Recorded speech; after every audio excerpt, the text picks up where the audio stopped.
Salut à toi! Tu sais probablement ce qu'est l'ADN, mais est-ce que tu savais que l'on peut stocker des données à l'intérieur de celui-ci? Ce moyen de stockage pourrait devenir très prometteur et c'est ce que nous allons voir dans cette vidéo.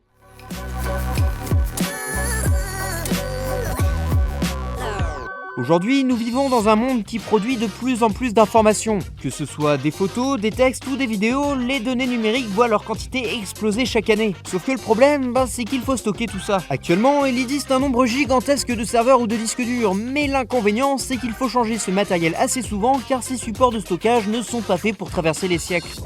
Et je ne voudrais pas être pessimiste, mais on ne sait pas trop ce qui va arriver dans les années qui vont suivre. On est quand même au bord d'une crise énergétique, et imagine un petit peu ce qui arriverait si notre civilisation s'écroulait. Bon, ce n'est que supposition, mais en tout cas pour le moment, c'est bien parti pour que ça se passe comme ça. Et si l'humanité faisait face à une crise énergétique, bon nombre de données seraient perdues. Alors bien sûr, si ce n'est que de simples vidéos comme le top 5 des photos à voir absolument, ça passe encore. Mais si on perd les traces de certaines avancées scientifiques, là, ça serait tout de même moins marrant. On dit souvent qu'il faut connaître le passé pour préparer l'avenir, et justement, là, on va se baser sur ce qu'il s'est produit. Suite à la chute dans l'Empire romain, de nombreuses connaissances se sont perdues en Europe. L'extelligence, qui est un petit peu une sorte de cerveau collectif de l'humanité, a été sérieusement endommagée. Et à l'époque, la méthode de stockage des informations était le papier, ce qui a permis à quelques écrits d'être sauvegardés dans certaines bibliothèques. Sauf qu'aujourd'hui, même si le papier est toujours présent, l'humanité se tourne de plus en plus vers le numérique pour stocker ses informations. Et donc, pour éviter cette perte de connaissances, soit il faut retourner vers des supports physiques, soit il faut trouver un autre support pour nos informations numériques.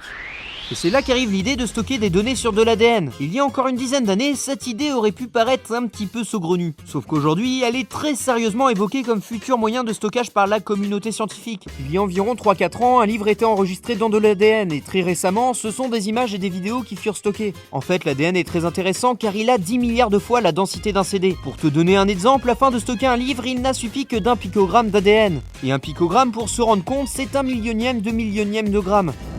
Mais comment que ça marche pour encoder une information sur de l'ADN? En gros, il faut que nos données soient en binaire sous la forme d'une série de bases de l'ADN. Bon, je ne vais pas faire un cours d'SVT, mais l'ADN possède plusieurs bases dites bases azotées qui sont représentées par les lettres A, C, G et T. Et une fois encodé de cette façon, il suffira ensuite à synthétiser le brin d'ADN contenant l'information puis le stocker. Et ainsi, l'information pourra traverser plusieurs millions d'années.